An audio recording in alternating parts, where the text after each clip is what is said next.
quando o assunto é sobre internet, não é mais exclusivamente dos jovens. Por exemplo, tenho meus avós, já com seus 80 e tantos anos, e de um ano para cá, a avó começou a usar o tal do WhatsApp, então. E falou com as amigas e tudo mais. E esses dias o celular quebrou. Ela ficou uma semana sem o celular. Já dava uns chilique. Quando ela recebeu a ligação, então, de que o celular estava pronto, aí aliviou. E não é só dos mais velhos. Eu tenho a Alice, minha filha de 1 ano. Se a gente deixa o celular dando sopa em cima da cama, em cima de algum móvel, na certa ela vai lá e já pega. E ela ainda sabe que tem que passar o dedo, ela fica passando o dedo assim na tela. Então, quando o assunto é internet hoje em dia, é para todos, todos mesmo. Se antigamente a frase da modernidade era penso, logo existo, hoje a frase é se estou conectado, se estou sendo visto e notado, aí eu existo.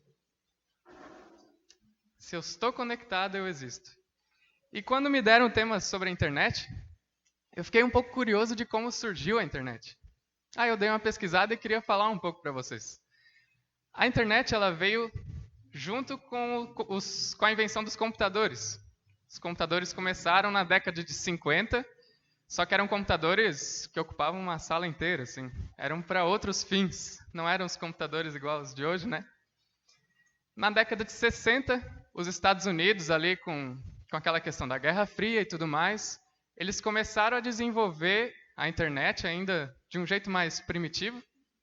Eles chamavam, nem era internet, era Internet Working. Então era um nome mais comprido ainda. Mas era mais a questão militar, para eles conseguirem manter uma organização, uma comunicação entre eles ali, de defesa. Depois, um pouco depois, na década já de 70, depois das guerras um pouco, as universidades resolveram pesquisar um pouco mais sobre isso, sobre a internet, sobre esse assunto. Então, um pouco mais depois adiante, em 1990, um cara chamado Tim Berners-Lee desenvolveu o primeiro navegador, que hoje a gente usa o Google Chrome, o Internet Explorer. Ele desenvolveu era a sigla www. Então, por isso que nos sites hoje que a gente entra, tem www, por causa desse cara. Depois, em 1993, ele desenvolveu a primeira página de internet, então, do jeito mais parecido que a gente conhece hoje.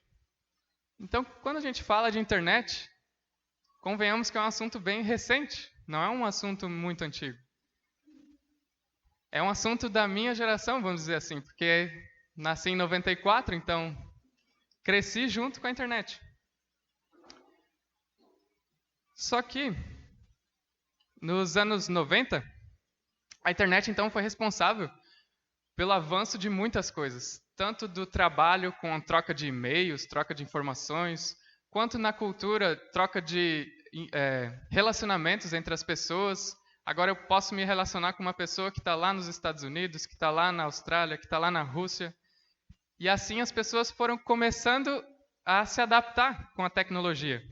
Não tinham mais fronteiras e distâncias entre as pessoas. Não existia mais isso. E agora as mensagens eram instantâneas. Não era mais um correio que tu tinha que botar lá no correio, aí esperava, sei lá quantos dias, uns 5, depende do lugar, né? Uns 10 dias, até 20 dias, para chegar lá, a pessoa receber a carta, aí vai te responder, vai mais uns 10, 15 dias. Era instantâneo, era tudo na hora. Então, digamos que a qualidade cultural da época dos anos 90 para cá foi avançada grande parte por causa da internet. E o boom da internet foi quando chegaram as redes sociais. Em 2004 foi lançado o famoso Orkut. Eu usava o tal do Orkut. Foi uma grande inovação para a época. Todo mundo usava praticamente, tinha comunidades, tinham pessoas. Depois o Orkut fechou. O Facebook ele surgiu junto com o Orkut, só que aqui no Brasil estourou mais o Orkut. Depois, então, o pessoal do Orkut migrou para o Facebook. Hoje o Facebook tem aproximadamente 2,3 bilhões de pessoas cadastradas. Isso é 1/3 da população mundial, mais ou menos. E depois do Facebook veio o Instagram. O Instagram eu até achei curioso que foram 2 caras que criaram, e um deles eu não sabia, mas é brasileiro. Então é bem especial. O Instagram hoje é a segunda rede social mais usada, com 1 bilhão de pessoas, mais ou menos. E a internet, ela está em todo lugar. Aonde quer que a gente vá, tem uns restaurantes que não tem Wi-Fi para o pessoal conversar. Mas tirando eles, aonde a gente vai tem internet, tem comunicação, tem conexão. Pode usar um simples aplicativo, pode fazer tantas outras coisas, enquanto que está fora de casa. Mas nem tudo são flores com a internet. A internet também trouxe um lado muito difícil ainda de se controlar. Por exemplo, eu trouxe 2 testemunhos, relatos rápidos assim que eu achei na internet. Um é de uma mulher, então o nome dela é Paula, tem 38 anos. Ela está numa mesa com os amigos conversando, e aí o celular no bolso começa a vibrar. E dá aquela pontinha de angústia, assim, de quero ver, mas eu estou com todo mundo aqui, então... E aí ela tira o celular do bolso e olha a mensagem. E ela mesma diz assim, estou tentando controlar, mas é difícil, pois são coisas fáceis de mexer e de acessar. Está no nosso bolso ali. E ele ainda avisa quando vem a mensagem, então é difícil da gente se controlar. E o segundo relato é de um menino chamado Francisco, de São Paulo, 15 anos. Ele é um filho único que permaneceu em casa por 2 anos online. Ele ficava em média de 12 a 18 horas por dia conectado no computador, conectado na internet. E os médicos relatam que uma vez ele passou 38 horas online, sem sair do computador. E ele também teve vários problemas nessa caminhada. Os pais se separaram, e ali, digamos que a internet virou a fuga dele. A internet aceitou ele, digamos, entre aspas. Ali ele tinha amizades, ali ele conseguia escapar daquela realidade ruim e triste dele. A internet ajudou ele nesse quesito. Só que a internet se tornou uma coisa tão forte para ele, que no relato diz que a mãe dele desligou o computador uma vez e ele atacou ela. Porque a realidade dele já não era mais essa realidade. A realidade dele, a vida dele, era aquela que passava na frente do monitor. Então desligou a vida dele e ele ficou bravo. Isso não é só lá, não é só com esse rapaz que acontece. É mais comum do que a gente imagina. Mas como é que a gente pode usar a internet e ao mesmo tempo não se deixar ser usada por ela? Como é que a gente pode fazer isso? Tem um livro de um psicólogo chamado Larry Rosen. Ele é professor e ex-presidente do Departamento de Psicologia da California State University. Ele é famoso por ser um psicólogo da tecnologia, digamos assim. E ele escreveu esse livro chamado iDisorder, que no português, digamos, traduzindo, seria iDistúrbio. O I é por causa dos produtos da Apple, iPad, iPod, então, questão da tecnologia. E ele traz algumas coisas muito interessantes nesse livro. Ele diz que esse distúrbio, então, pela tecnologia, são alterações na capacidade do cérebro de processar informações e de relacionar com o mundo devido ao uso diário de mídia e tecnologia. Quando eu acesso muito a tecnologia, quando eu acesso muito a internet, e aquilo prejudica a minha vida, o meu cotidiano e a minha realidade. É isso que ele está dizendo que é um iDisorder. E ele traz alguns sintomas. Ansiedade, euforia ao usar a internet, incapacidade de priorizar a agenda, porque agora, digamos que a minha dependência está na internet. Então eu não priorizo mais as outras coisas, eu priorizo o meu uso na internet.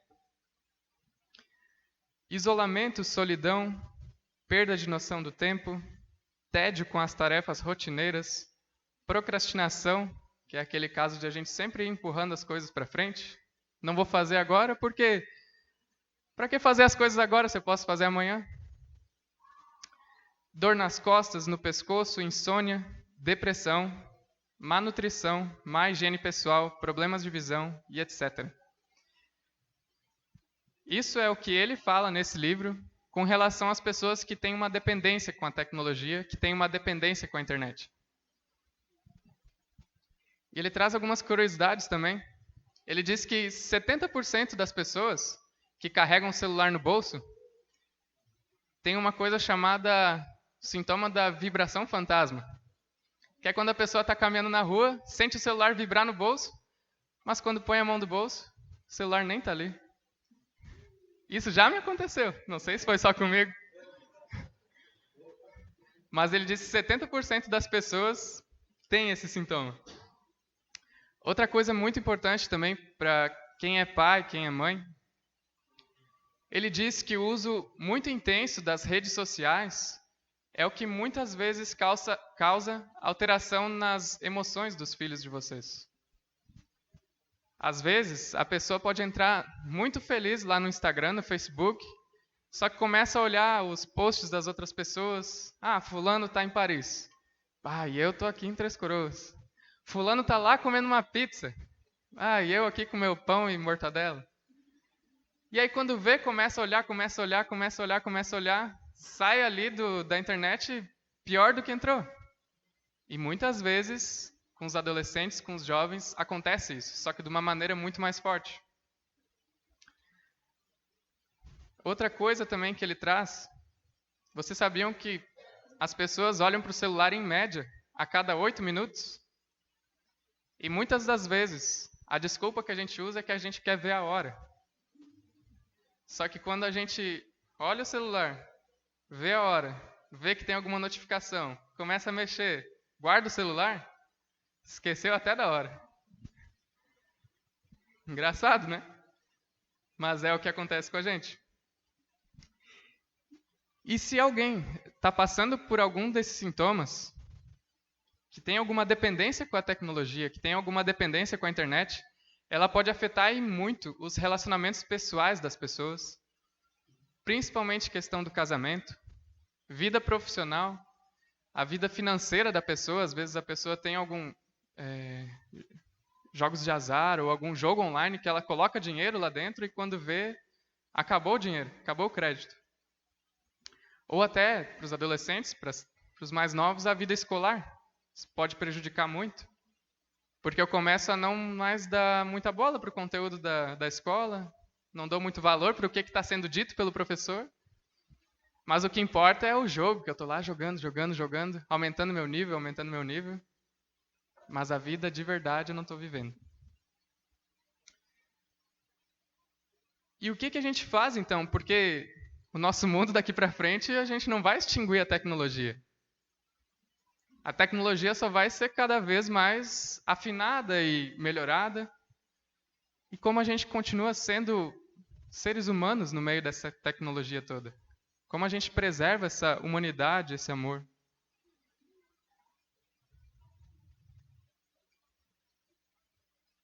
Tem uma história que eu queria contar, que alguns de vocês já podem conhecer. A história do Êxodo. Vocês conhecem talvez a história de José, que foi para o Egito, que virou quase que o governador do Egito, salvou os irmãos, salvou a família dele, foi toda a família para o Egito. Só que passou alguns anos, passaram décadas, passaram muitos anos, e veio um faraó novo que não conhecia o que José tinha feito e qual o valor da família de José para o Egito. E esse faraó viu que eles estavam em muito número, eles eram muito grandes lá no Egito.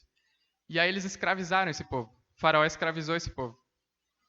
E ele, então, para diminuir a força desse povo, o faraó implementou a lei de que cada nascimento israelita menino, cada nascido menino, deveria ser morto. E aí vem a história do nosso conhecido Moisés, que para não ser morto, a mãe dele colocou ele num cesto impermeável e colocou ele no rio. E engraçado ou não, Mas foi a filha do faraó que encontrou Moisés lá e adotou ele, e ele, por causa disso, teve uma das melhores educações do Egito, sendo tratado como um neto do faraó. E ele cresceu e tudo mais. Só que teve uma hora que Moisés matou um egípcio. E aí o faraó queria correr atrás dele e matar ele. Mas Moisés foge para Midian, um outro lugar, e se torna pastor de ovelhas. E um certo dia, enquanto que Moisés estava pastoreando essas ovelhas do sogro dele, Deus aparece para ele. E Deus diz que o povo de Israel está clamando por libertação. E Moisés iria ser o homem que salvaria aquele povo. Aí Moisés até diz, não, eu? Como assim eu? E aí Deus diz, tá, então vai tu e teu irmão, vai Moisés e Arão. Vocês vão lá e vão salvar aquele povo. E eu vou tirar esse povo do Egito e vou levar eles para a terra que eu prometi. Só que o grande obstáculo, então, para Moisés, para Arão, para os israelitas, era o faraó. Só que era Deus que estava no controle da situação. O faraó se recusa a deixar o povo fugir, sair. E aí Deus envia então as 10 pragas do Egito. E aí sim o faraó se dobra e deixa a galera toda sair, os israelitas saírem. E eles saem e vão para a realidade do deserto. No começo, a gente pode ver lá em Números. No começo não, mais ou menos no meio da caminhada. Lá em Números, até no começo, Deus dá a bênção para eles. Ele diz, o Senhor te abençoe e te guarde, o Senhor faça resplandecer o seu rosto sobre ti, te conceda graça, o Senhor volte para ti o seu rosto e te dê a paz. Então parecia que estava tudo indo certo, tudo se encaminhando bem. No final termina até com paz, que vocês vão com paz, que vocês vão nessa bênção. Só que, infelizmente, esse otimismo, ele é enfraquecido. O povo começa a duvidar um pouco, o povo começa a se enjoar um pouco daquela realidade do deserto. E aí, tem 2 momentos que eles falam o seguinte. Ai, se tivéssemos carne para comer. Nós nos lembramos dos peixes que tínhamos de graça no Egito, também dos pepinos, das melancias, dos alhos porós, das cebolas e dos alhos. Mas agora perdemos o apetite. Nunca vemos nada a não ser este maná. Por que vocês nos tiraram do Egito e nos trouxeram para este lugar terrível? Aqui não tem cereal, nem figos, nem uvas, nem romãs, nem água para beber. Ou seja, eles estão numa realidade muito complicada. Eu nunca fui para o deserto, mas eu imagino que o deserto é a mesma paisagem todo dia. Eles estão lá comendo a mesma coisa todo dia, quando tem. Eles estão vendo as mesmas pessoas todos os dias, já por anos. Já estão enjoados de ver aquelas pessoas. Como não pensar no Egito? Como não se lembrar do Egito que eles tinham antes? O que é uma comida sem cebola, sem alho, sem tempero? Como não se lembrar de como é que era lá as coisas? Como era, apesar deles serem escravos, era melhor do que a realidade que eles estavam no deserto. O Egito era quase que um paraíso para eles. E como não querer fugir da nossa realidade muitas vezes, quando a gente sofre, quando a gente sente dor, quando a gente não está gostando das coisas, quando a gente não vê mais sentido nas coisas? Como não pensar no nosso Egito, entre aspas? Não sei quem de vocês já assistiu esse filme. Quando eu assisti, eu gostei muito. Chama Avatar. Ele era o maior de bilheterias do cinema, passou do Titanic. Ele só perdeu esse ano para o Vingadores, que teve na metade do ano. Então ele ficou desde 2009 até 2019 como líder nas bilheterias do cinema. Ele conta a história de uma humanidade mais futurista, no ano lá de 2154.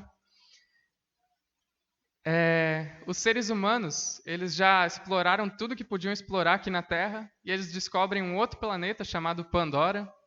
Lá eles descobrem um minério mais valioso do que o ouro, então eles conseguem um poder, digamos assim, nesse sentido. Só que lá em Pandora vivem outras pessoas, não bem pessoas, mas esses carinhas de azul ali, chamados Na'vi. Eles têm mais ou menos 3 metros de altura, eles têm cauda, eles têm um jeito diferente de viver entre eles têm um jeito diferente de lidar com a natureza. E eles meio que não querem que os seres humanos vão lá porque estão estragando tudo que eles estão construindo. O ser humano vai lá porque quer aquele tal do minério que tem que cavar, que tem que destruir, que tem que... E esses caras não, esses caras eles querem proteger essa questão. E tem alguns pesquisadores, então, que vão lá para esse planeta chamado Pandora e criam o programa Avatar. O programa Avatar funciona nesse sentido. Esses cientistas criaram um corpo desse carinha azulão.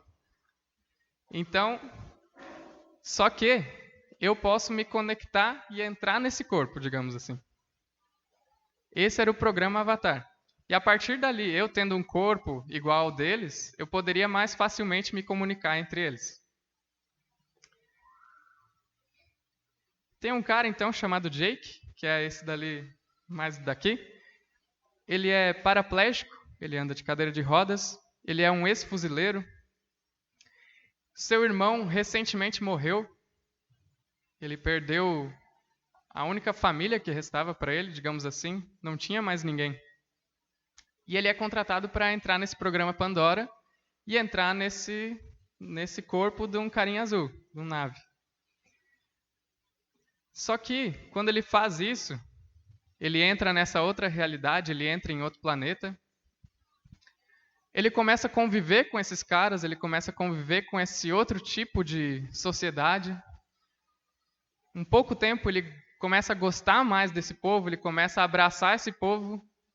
Em um pouco mais de tempo, a realidade dele se torna esse povo novo e não aquela realidade dele de antes. Agora lá, com esse corpo, ele podia pular, ele podia correr, ele não era mais paraplégico. Ele se apaixona, claro, é filme, né? Mas ele se apaixona, então agora ele tem alguém com quem ele pode compartilhar a vida, com quem ele pode estar junto, alguém que se preocupe com ele. E essa frase ele diz quando ele toma consciência, então, de que a realidade dele se tornou outra. Ele diz, tudo está ao contrário agora, como se lá fosse o mundo real e esse aqui fosse um sonho. Então é como se aquele mundo dos carinha azul lá fosse o mundo real dele. E aqui se tornou o sonho dele. A realidade dele virou outra. E como não pensar em Pandora, então? Já que ele é um ex-fuzileiro, ele gostava de correr, gostava de exercício. Ele não podia mais por causa das pernas. Agora lá ele podia correr, podia pular. Agora ele tinha mais gente com ele. E ele entendeu um sentido maior para a vida dele. Como ele não pensaria em Pandora? Assim como o pessoal que foi para o Egito, que saiu do Egito, como não pensar no Egito? A única diferença entre os dois é que os israelitas não tinham um avatar para entrar lá no Egito de volta. Mas eles tinham essa vontade de estar numa outra realidade. E a internet tem algo de muito parecido nela. Uma essência muito parecida. Ela pode ser, não é necessariamente, mas pode ser uma fuga da realidade. O primeiro exemplo que eu dei foi da mulher, então, que estava na mesa com os amigos, pegou o celular. Isso é algo muito comum para a gente. Mas será que lá no nosso íntimo isso não é uma declaração de tá meio chato aqui e o pessoal está me chamando lá em Pandora? O pessoal está me chamando lá no Egito. Não é uma fuga da realidade? Assim, da mesma forma, o outro menino. A vida dele se tornou a virtual, a vida dos jogos, E a vida dele não era mais aqui. A vida dele era aquela que passava na frente do monitor, na frente dele. Como lidar com a internet? Como tratar com a internet? Como lidar com esse poder que a internet tem? Para mim foi um desafio, mas é um assunto que eu gosto bastante de internet. Mas se a gente procurar na Bíblia, nunca vamos achar a palavra internet lá.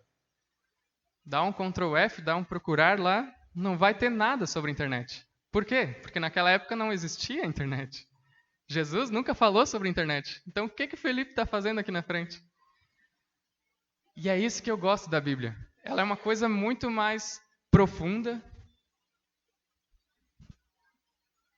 e muito mais fenomenal nesse sentido.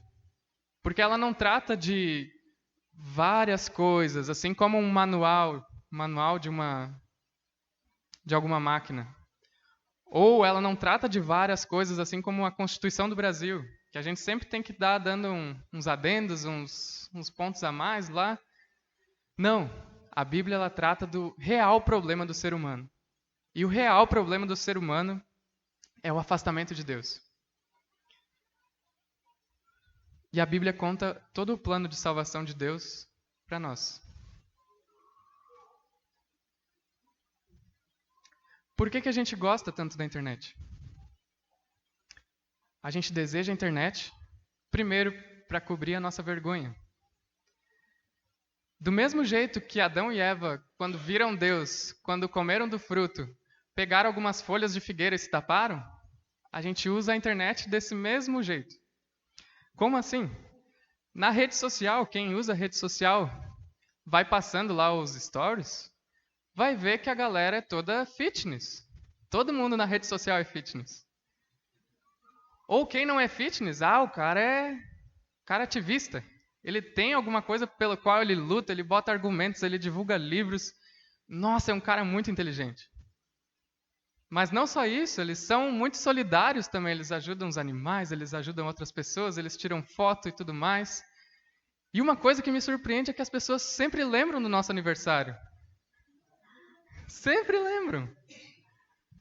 O Facebook sempre avisa o aniversário das pessoas. As pessoas são muito carinhosas no Facebook. Mas, na realidade, ao invés da gente ser forte, ao invés da gente ser muito inteligente, ao invés de a gente ser muito solidário, a gente se esconde atrás da internet. Porque a verdade é que a gente é muito medroso, a gente é muito fraco, a gente é muito mentiroso, a gente é muito preguiçoso. Então a internet, muitas vezes, a gente usa para tapar essa nossa vergonha e os nossos relacionamentos. Segundo ponto. A gente deseja a internet porque a gente tem medo da nossa mortalidade, de que um dia a gente vai morrer. Nós queremos ser notados e lembrados. Hoje em dia, a gente usa muito a ideia dos likes, das curtidas. Se a pessoa não ganha curtidas, não ganha likes, é a ralé. E quantas vezes tem pessoas que dependem dos likes, dependem das curtidas. Até de um pouco tempo para cá, o regime das redes sociais, os regulamentos mudaram um pouco. Tem alguns casos que a gente não consegue ver o número de curtidas. Por quê? Justamente porque as pessoas estão dependendo disso. Estão criando um status em cima disso. Eu tenho curtidas, eu tenho 120 curtidas. O fulano tem 80 curtidas, então eu sou melhor que o fulano. A gente não fala isso, mas a gente se sente melhor. E a rede social ajuda em outro sentido, que é o de a gente lembrar das coisas. O Facebook sempre avisa. Isso aconteceu há 1 ano atrás, isso aconteceu há 2 anos atrás, isso aconteceu há 5 anos atrás. E o nosso real medo não é o da morte. Nosso real medo é da gente morrer e ninguém se lembrar da gente. Então, quando a gente é lembrado dessas coisas, pelo menos está valendo a pena, então. Já dá aquela massageadinha na gente. Tudo está registrado hoje em dia. Tudo. Terceiro ponto. Volta. A gente deseja a internet porque lá a gente tem a sensação de estar no controle das coisas. Nossa, é tão bom porque eu posso seguir amigos num clique e no mesmo clique eu posso deixar de seguir outras pessoas. Eu posso ver quem comentou, quando comentou, onde comentou, que horas que comentou, o que comentou e eu posso, quando eu quiser, responder esse comentário. Eu estou com o controle na mão. Eu posso curtir alguma coisa, eu posso não curtir alguma coisa, eu posso comentar, eu posso compartilhar e tá tudo aqui. Ou no celular, tá tudo no celular, tá tudo tão fácil, tá tudo na mão. E parece que a nossa vida tá sob nosso controle, mas não tá. Então, como a gente se livra disso? Como a gente faz para usar a internet de um jeito bom, saudável, que seja realmente positivo para a gente, que não nos faça tanto mal e que também não seja, que a gente não seja usado pela internet? Eu falei antes da história do povo de Israel que estava no Egito, que saiu do Egito, e eles sonhavam com a realidade do Egito. Eu falei do Jake, do Avatar, que ele estava lá num outro mundo e sempre estava querendo, sonhando com Pandora. A realidade dele era outra. Só que teve um cara chamado Jesus que ele fez uma coisa muito diferente. Jesus vivia numa realidade perfeita. Jesus estava com Deus, minha gente. Jesus estava ali onde qualquer um quer estar. E ao invés dele ficar por lá, ao invés dele ficar na Pandora dele, ao invés dele ficar no Egito dele, ele abriu mão de tudo isso. E ele abriu mão da realidade perfeita dele para entrar aqui nessa realidade de dor, de sofrimento, de tristeza. Então, diferente do que a gente faz, diferente do que os outros fizeram, de buscar sempre uma realidade melhor, uma realidade onde eu vou me sentir bem, Jesus não estava buscando se sentir bem. Jesus estava buscando a gente. Igual diz o versículo de Filipenses 2:7. Ele esvaziou-se a si mesmo, vindo a ser servo, tornando-se semelhante aos homens. Ele veio para a nossa realidade. Deus, ele não nos amou virtualmente. Ele não mandou só um curtir para a gente. Ele não mandou só um comentário. Ele não só cutucou a gente. Ele não só compartilhou a nossa foto do perfil. Ele veio para o nosso mundo. Ele nos amou de verdade. Ele estava ali. A palavra de Deus se tornou carne. Ele entrou na nossa realidade. E ele fez isso para que a gente pudesse ter o nosso relacionamento restaurado com ele. Ele fez isso para que a gente pudesse encontrar o sentido da nossa vida. Ele fez isso para que a gente não busque mais sentido da nossa vida lá na internet, lá nos likes, lá. Nem que a gente cubra a nossa vergonha com essas coisas de internet. Mas ele fez isso para que a gente pudesse entender mais de Deus.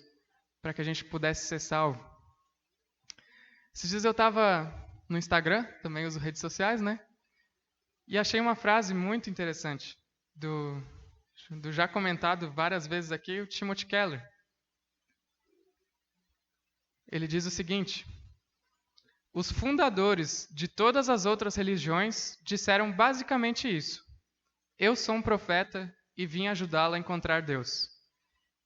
Jesus foi o único que veio e disse, eu sou Deus e vim te encontrar. Jesus entrou para a nossa realidade, gente. Jesus, ele veio em busca de mim e de cada um de vocês. Deus veio perfeito para a nossa realidade imperfeita. Isso sim que é amor. E só quando a gente é preenchido com esse valor, com esse amor, com tudo isso, a gente pode usar a internet de uma maneira mais saudável, mais tranquila, porque eu não dependo mais da internet. Eu dependo de Deus. A internet vai servir como uma ferramenta para mim. A internet não é mais uma fuga da realidade. A internet vai ser um complemento da minha realidade. Eu vou usar ela a serviços de Deus. Não mais a meu serviço de preencher mais e mais e mais e buscar mais e mais e mais e depender mais e mais da internet. Tá, mas tem muita gente por aí que diz que a internet é coisa do diabo. Não, não é assim. Se vai dizer isso, vai afastar todo mundo ali que está ali em cima. Que a gente é de uma geração que usa a internet, que usa a tecnologia. A gente gosta disso. A internet não é do diabo. Quando Deus criou o mundo, em algumas partes ele diz, isso ficou bom. E no final ele diz, Ah, isso ficou muito bom. Deus gostou, Deus curtiu do que ele fez. Então, digamos que a criação de Deus é boa, apesar da queda do ser humano depois. Mas ao contrário do que muitas outras religiões ou outras coisas pagãs vão dizer, um yin-yang da vida, que a criação é o bem com o mal e tudo mais, sem o mal não existe bem, sem o bem não existe mal. Não. Vamos dizer que a criação de Deus é um pano de prato branco, limpo, bem limpo. Deus criou tudo muito bom. E a queda, o pecado, é uma mancha nesse pano. E essas outras religiões vão dizer que não.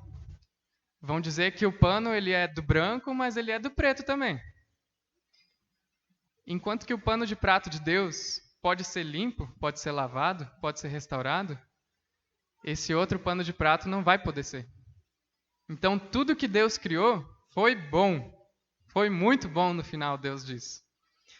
E tem uma parte na carta de Paulo que ele está combatendo a galera que diz que a matéria é ruim. Sexo é ruim, a alimentação é ruim, o exercício físico é ruim. Vamos colocar aqui, a internet é ruim. E Paulo está combatendo essa galera. E ele diz uma coisa muito interessante também. Ele diz que quem ensina essas coisas, de que a matéria é má, ou a internet é do diabo, ele diz o seguinte, que ensinar essas coisas é abandonar a fé, e é seguir espíritos enganadores e acolher doutrinas ensinadas por demônios. Ou seja, se você ensina que a internet é do diabo, você está seguindo doutrinas do diabo. O que Paulo fala, então, se a internet não é do diabo? O Paulo insiste que o casamento, a sexualidade, o trabalho, a internet são coisas boas que Deus criou. E elas são coisas boas para serem recebidas com ações de graça, uma vez que todas as coisas criadas por Deus são boas. Nada deve ser rejeitado se for recebido com ações de graças. A internet ela é uma ferramenta. Assim como uma faca. Eu posso usar uma faca para uma coisa boa, fazer um almoço, ou eu posso usar uma faca para uma coisa ruim. O que vai depender é aquela pecinha que está atrás do computador ou aquela pecinha que está segurando o celular. Dali vai vir o que é bom ou o que é ruim. A internet não é ruim. Vai depender de quem está atrás dela, de quem está usando ela. A internet é um grande avanço científico. A gente pode conversar com várias pessoas, a gente pode conversar videochamada hoje em dia, a gente pode ver as pessoas, coisas que há pouco tempo atrás nem se pensava.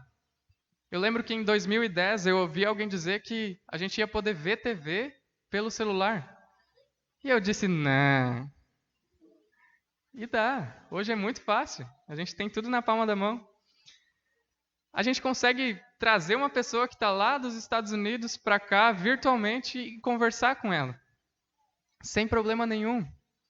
Pessoas podem fazer cursos à distância. Podem aprender mais. Pessoas podem trazer informação e buscar informação na internet. Pessoas também dependem de trabalho na internet. Tem os famosos digital influencers. Eles usam a internet para o trabalho deles. Mas o que vai depender se é bom ou é ruim é a pessoa que está por trás disso. Então a internet é um desafio para todo mundo, para toda a humanidade. E ao mesmo tempo é uma coisa muito boa. Agora só finalizando, algumas coisas mais práticas então, para a gente guardar. A primeira coisa, como eu lido muito com os jovens na comunidade, eu queria falar com os pais, que vocês prestem atenção realmente.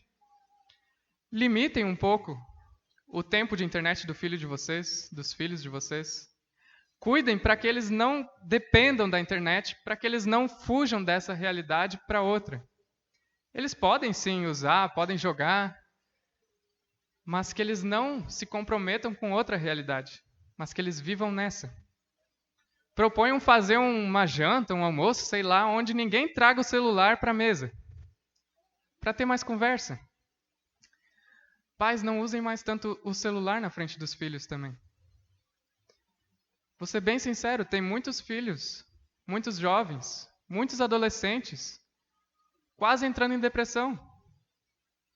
De verdade. Eu até me emociono, porque é muito complicado isso. Os pais não estão dando mais atenção para os filhos. São órfãos de pais vivos. Os pais não dão mais atenção, não dão mais amor, não transmitem mais histórias, não conversam mais com os filhos. É tudo na frente do WhatsApp, na base do Facebook, na base da internet. Essa realidade do menino que eu citei antes, de ficar 12 horas na internet, não é só dele. Tem muita gurizada, muita criança, muito adolescente que está nesse mundo. E eles entram nesse mundo, e quando eles entram na adolescência, na juventude, eles param de falar com vocês, e eles vão estar caminhando com o pessoal da internet. E o que vocês falarem para eles, vai entrar aqui e vai sair aqui. Amem os filhos de vocês. Não só limitem a internet, mas que vocês possam estar junto deles, conversando com eles, amando eles de verdade. Para que eles não tenham esses problemas, esses sintomas que eu citei antes. Essa alteração de humor, essa dependência da internet, depressão, ou até em casos muito mais graves, suicídio. Cuidem dos seus filhos, por favor. Viver corandeu, viver diante de Deus, é em todos os aspectos da vida humana. A gente citou trabalho, sexualidade e internet, mas envolve todo o nosso dia a dia, todo o nosso ser. Viver diante de Deus é viver na presença de Deus, mas reconhecendo que Deus está diante da gente. E que assim, com essa consciência, com isso na mente, com isso no coração, que a gente possa reagir positivamente à palavra de Deus e sempre estar postos para servir. Seja no nosso trabalho, seja na nossa família, seja para a gente mesmo, que a gente possa servir a Deus.